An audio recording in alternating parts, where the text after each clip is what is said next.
I've never really been one to believe in ghosts. Sure, I've heard the stories, everyone has, right? Especially when you grow up in a small town. These stories become part of the local fabric. But believing them? That was never me. At least, not until I saw something I can't quite explain. I grew up in a quiet, little town not far from Curitiba, Brazil. The kind of place where everyone knows everyone else, and nothing much happens. My childhood was pretty normal, school, friends, family. But there was always this feeling that lingered in the air, something I never really paid attention to until it became impossible to ignore. The first time I heard about the ghost was from my mother. She worked at a school down the street from where we lived, and every so often, she'd come home with stories. People claimed the school was haunted. Apparently, if you stayed out late enough, you could see a ghost walking on the roof, pacing back and forth under the light of the moon. The ghost was said to be a bandeirante, a historical figure from Brazil's colonial past, someone who once explored and conquered the land. But this one was different. His spirit was restless, they said, doomed to wander the roof of the school forever. At first, I thought it was just local folklore, something to keep the kids entertained or maybe even scare them into coming home before dark. I didn't give it much thought back then. My mom mentioned it here and there, and every once in a while, the neighbors would bring it up, especially around the older folks who had lived there for years. They all seemed convinced that something was wrong with that school. But I was 13, and ghost stories didn't really get to me. Or so I thought. The school itself wasn't far from our house. In fact, I walked by it almost every day. It was this old, gray building with peeling paint and an eerie silence that seemed to hang over it even during the day. Something about the place felt off, but I just figured it was because it was an old building. You know how places get after a while. A little rundown, a little forgotten. It wasn't until one night that things started to change for me. My sister lived further down the street, past the school, and I had been visiting her that evening. It was just after dark, and I was heading home with a friend.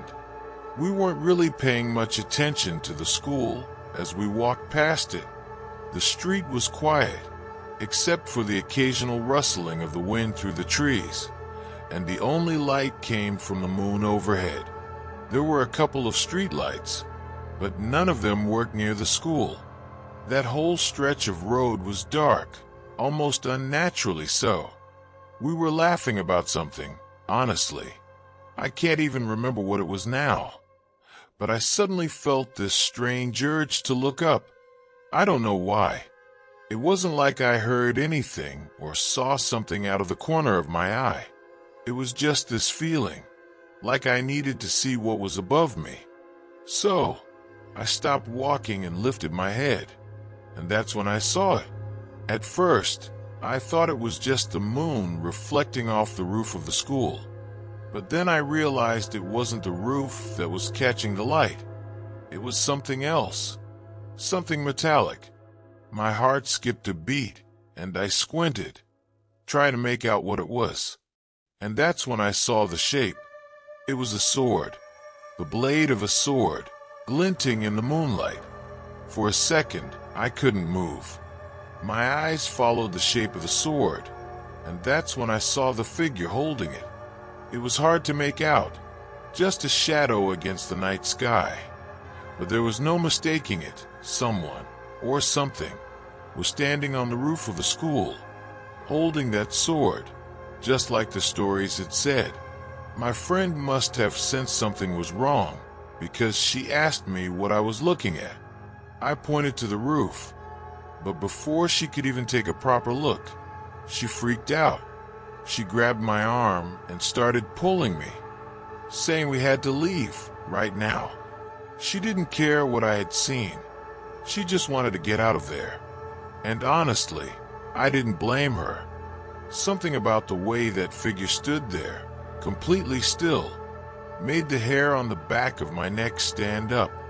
I wanted to stay, to keep watching, but her panic was contagious, and before I knew it, we were both running down the street, away from the school. My heart was pounding in my chest, and when we finally stopped to catch our breath, I turned back to see if the figure was still there. But by then it was gone. I tried to convince myself that I had imagined it, that it was just a trick of the light, or maybe some reflection off the roof. But deep down, I knew what I had seen, and the more I thought about it, the more certain I became. The stories were true. Someone was haunting that school. After that night, I couldn't get the image out of my head. The sword, the figure, it haunted me. But what was even stranger was that no one else seemed to care.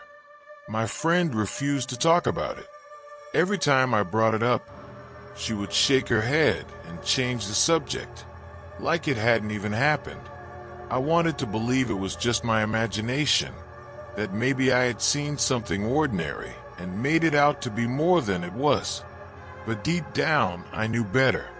The next few days were a blur.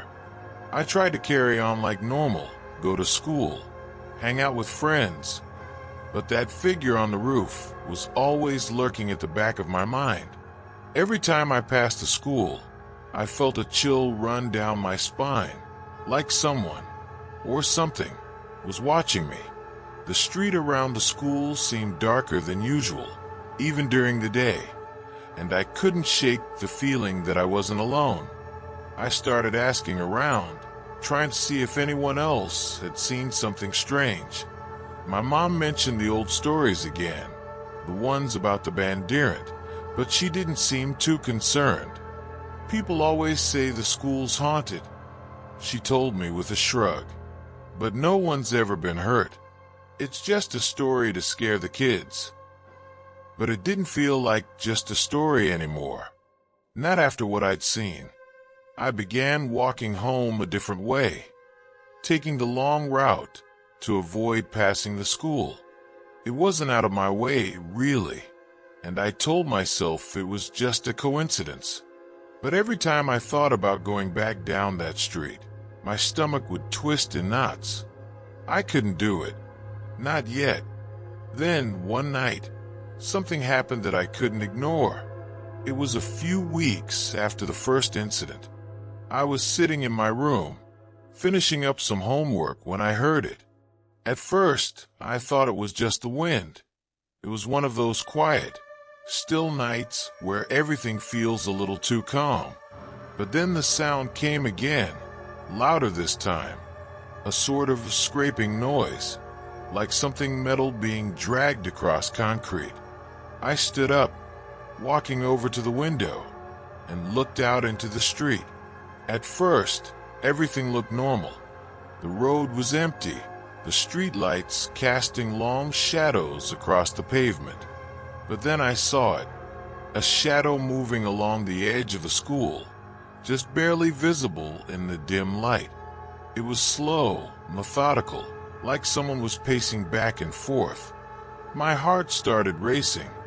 I blinked, trying to focus on the figure, but it was too dark to make out any details. Still, I knew what I was looking at. It was the same figure I had seen on the roof, the same one from that night, and it was back. I quickly pulled the curtains shut and stepped away from the window, my hands trembling. I didn't know what to do. Should I tell someone? My parents? They wouldn't believe me. No one would. But I couldn't just stand there, waiting for something to happen. The scraping noise continued outside, slow and steady, like whoever, or whatever it was, didn't care who heard it. I backed away from the window, my mind racing. Part of me wanted to open the door, to go outside and see what was really going on. But the other part, the part that had felt the cold grip of fear that night outside the school, kept me rooted in place. Minutes passed, maybe longer, and the sound eventually faded. I don't remember how long I stood there, frozen, listening for it to come back, but it never did. By the time I worked up the courage to peek outside again, the street was empty. The next day, I didn't mention the noise to anyone. What was I supposed to say? That I'd heard a ghost dragging something along the sidewalk? It sounded ridiculous, even in my head. But from that point on, I couldn't ignore the feeling that something was wrong. Very wrong. I started having nightmares about the figure. In my dreams, it would stand at the edge of my bed, the sword glinting in the moonlight, just like it had that night on the roof. I could never see its face, but I could feel it watching me. Its cold, empty eyes boring into mine. I would wake up in a cold sweat, my heart racing, and for a moment, I'd be convinced that the figure was still there, lurking in the shadows of my room. I wasn't sleeping well, and it was starting to show. My friends noticed. Even my mom asked if I was feeling okay. But how could I explain it? How could I tell them that I thought a ghost was following me? That I was afraid to walk past the school because I was sure I would see that figure again? The days dragged on, each one blending into the next. I felt like I was living in a nightmare, waiting for something to happen, waiting for that figure to come back. And deep down, I knew it was only a matter of time before it did. Life went on, but the tension never really left me. Every day felt like a waiting game, like something was building up just out of sight. I kept walking home the long way, still avoiding the school, still trying to push the memories out of my head. But no matter what I did, the image of that sword, that figure on the roof, refused to leave me. Then, one weekend, something came up that gave me a chance to escape, at least for a little while. A group of my friends had planned a camping trip to a place called Toca do Diabo, the Devil's Denver. It was a well-known spot around town, this huge rock formation out in the countryside where people went hiking or climbing. I'd been there a couple of times before, but only during the day. At night, it was supposed to be something else entirely. Dark, isolated, and full of old stories about strange things that had happened there. The name alone was enough to give anyone pause. I wasn't really in the mood for camping, especially not somewhere with a name like that, but I figured it might be good to get out of town for a bit. Maybe the trip would help me clear my head, get rid of the feeling that had been following me ever since that night at the school. And besides, my friends were excited, and I didn't want to be the one to back out. We packed up our gear on a Friday afternoon, tents, sleeping bags, the usual, and headed out just before sunset. There were 7 of us in total, all crammed into 2 cars, laughing and talking like we didn't have a care in the world. For a little while, I even managed to forget about everything that had been bothering me. It was just like old times, hanging out with friends, getting ready for a night of fun. The drive out to Toca do Diabo took about an hour, winding through narrow country roads that twisted and turned through the hills. By the time we arrived, the sun had already dipped below the horizon, casting long shadows across the landscape. The rocks loomed over us, jagged and dark against the fading light, and the air felt different out there, cooler, quieter, like the world had suddenly gotten a little smaller. We set up camp at the base of the rock formation, a flat area where the ground was mostly smooth and free of debris. The sky overhead was clear, the stars beginning to peek through the darkness, and for a moment, it almost felt peaceful. Almost. After we got the tents up, we sat around the campfire, talking and laughing like we didn't have a care in the world. The fire crackled and popped, sending sparks up into the night sky. and for the first time in weeks, I felt like I could actually relax. The stress of the past few days, the nightmares, the figure on the roof, it all seemed so far away, like it belonged to another world entirely. We passed the time telling stories, mostly funny ones at first. Then, as the night went on, the tone shifted.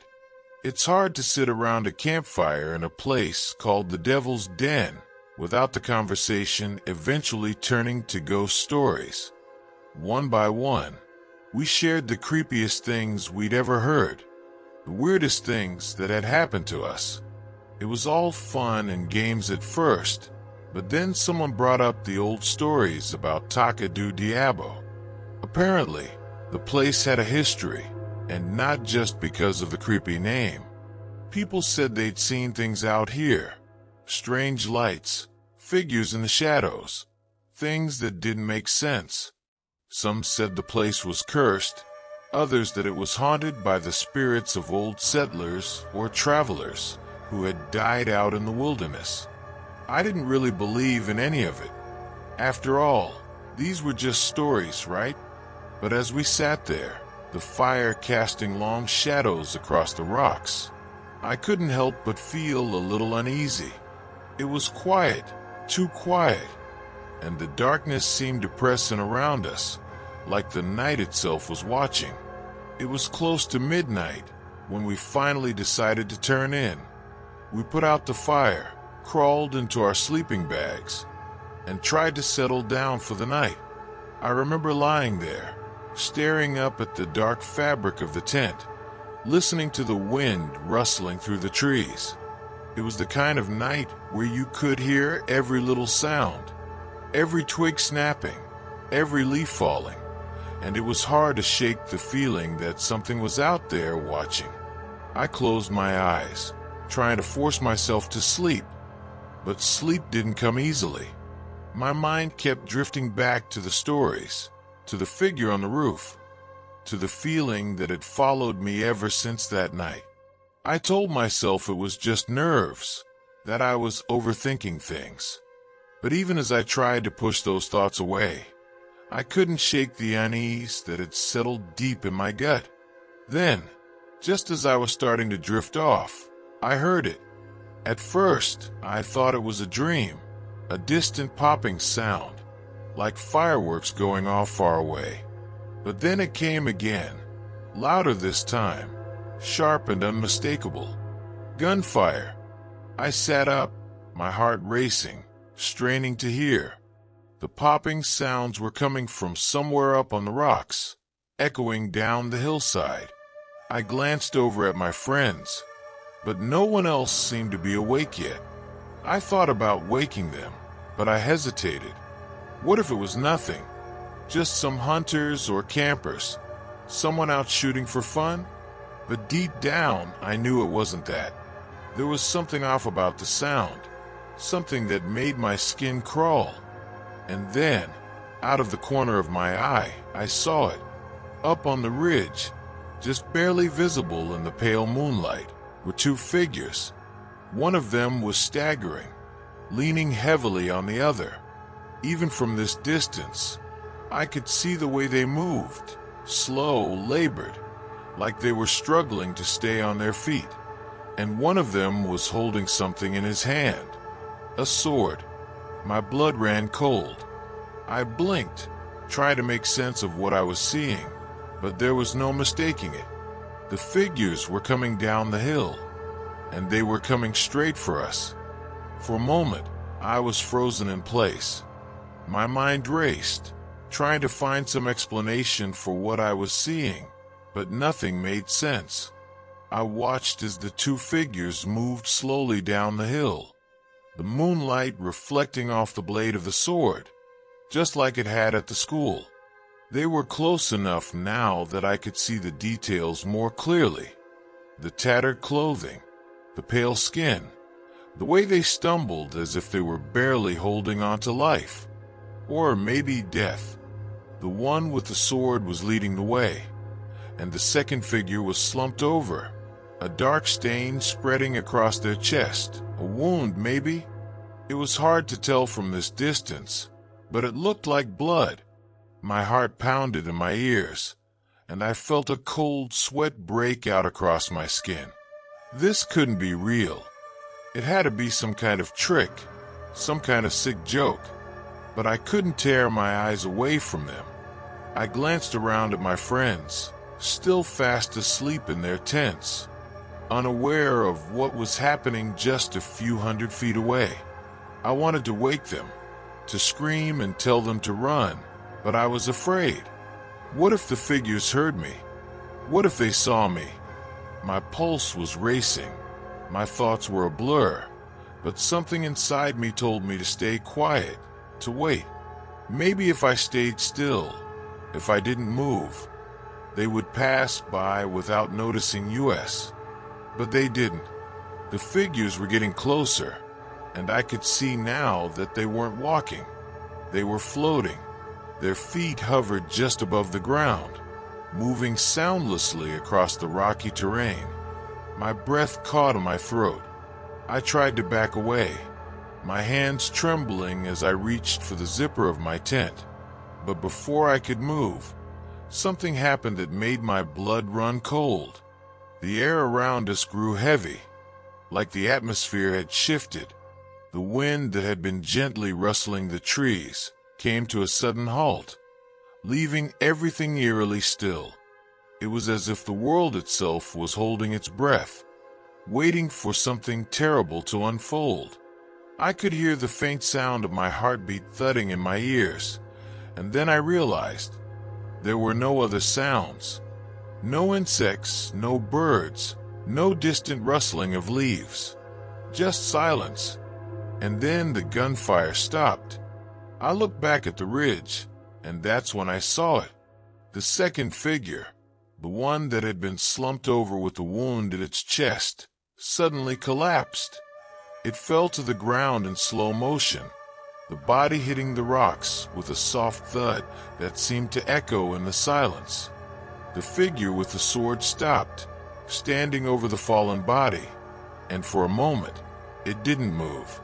It just stood there, the sword hanging limply at its side. I could feel my hand shaking, my whole body trembling with fear, but I couldn't look away.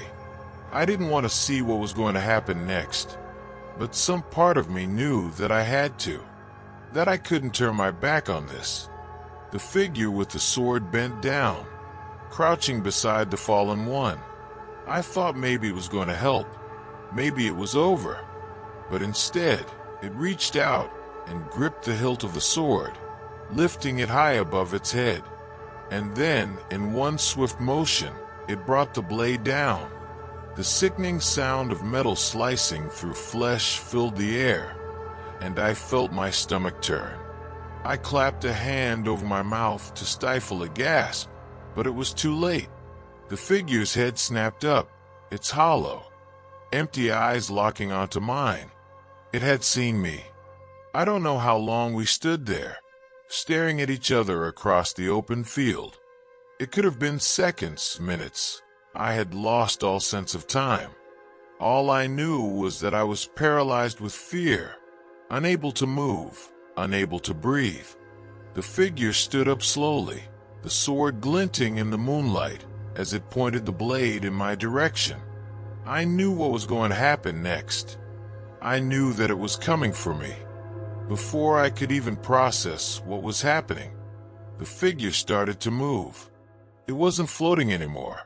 Now it was walking fast, its feet barely touching the ground as it closed the distance between us. My heart was pounding in my chest, my mind screaming at me to run, but my legs felt like they were made of lead. I couldn't move. I couldn't do anything but watch as it came closer and closer. I was going to die. But then, something broke the silence. A loud crash, like something heavy had fallen nearby.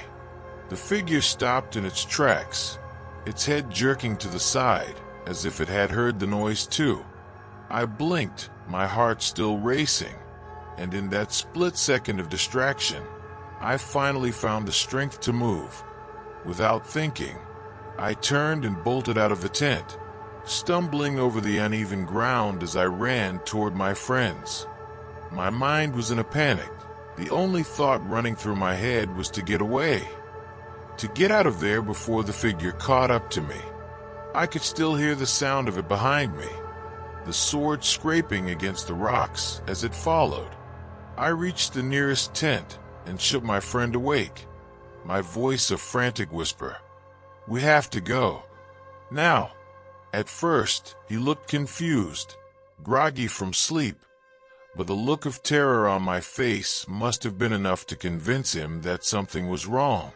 He scrambled out of the tent, and I quickly moved to wake the others. Within seconds, the camp was a flurry of activity. My friends stumbling out of their tents, rubbing their eyes, and asking what was going on.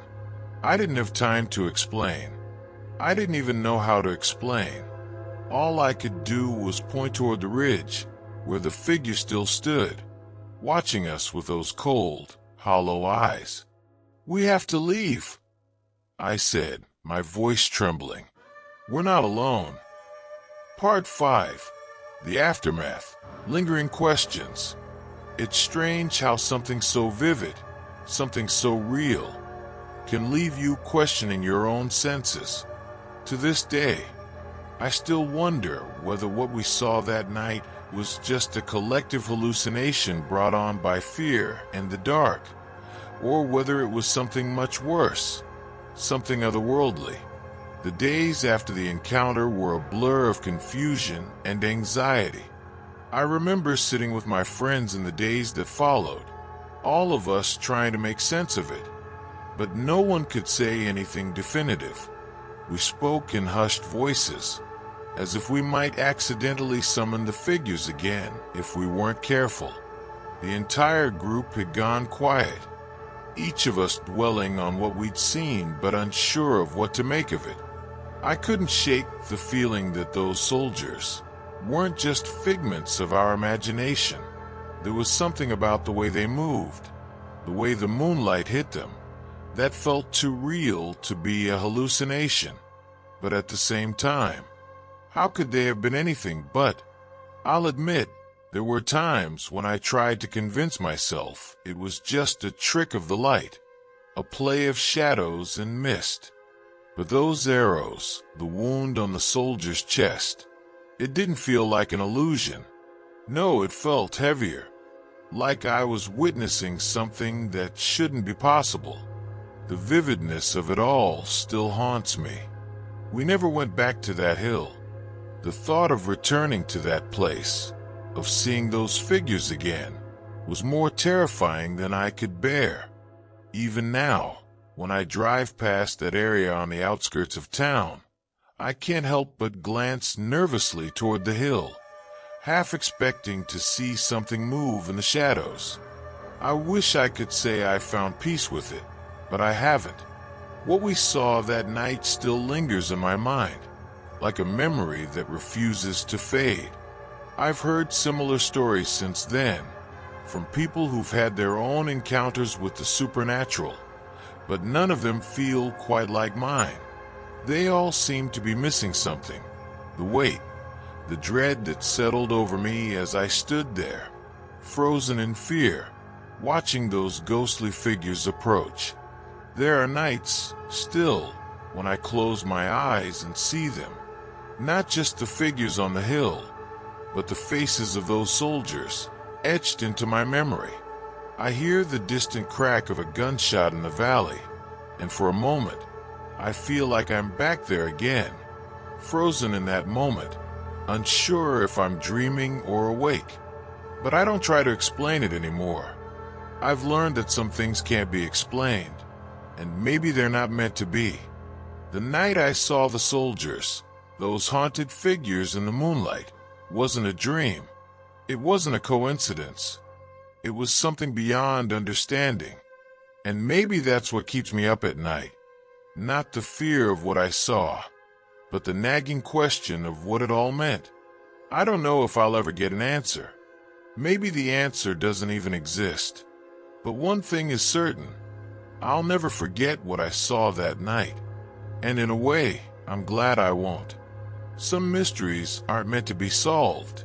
If you enjoyed this chilling story, don't forget to subscribe to Beyond Fear and hit the bell icon so you won't miss any of our upcoming videos. Here, you'll find more real stories filled with mystery, psychological horror, and the supernatural every week. Before you go, make sure to check out the 2 videos that just popped up in the end screen. I promise, they'll leave you with goosebumps. See you next time, if you dare.